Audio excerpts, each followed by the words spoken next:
பேரை காமிக்க வேண்டிய முசுரா கொண்ட இங்க வந்து ஊருக்கு நடிச்சிட்டு இருக்கியா? போடி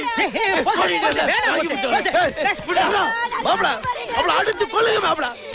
பாவி மகன் 2 உசுரை குடிச்சு போட்டு ஊரை ஏமாத்துறக்கா டீல கட்டி போயிட்டா. செத்து தொலை மாப்பிள. அவளை அடிச்சு கொள்ளு மாப்பிள. அடிச்சு கொள்ளு மாப்பிள. இவளுக்கு நல்லா இருக்குன்னு சொல்லிட்டு எங்க அப்பா அந்த உசுரை விட்டாங்க. எப்படியாவது நல்லா இது சொல்ல வேண்டாம் மாப்பிள, அவ சாகணும். விடுடா டேய்.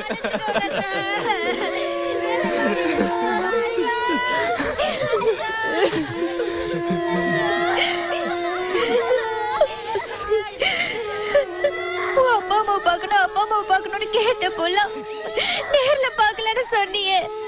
இப்படி பார்க்கதான் என்ன வர சொன்னியா?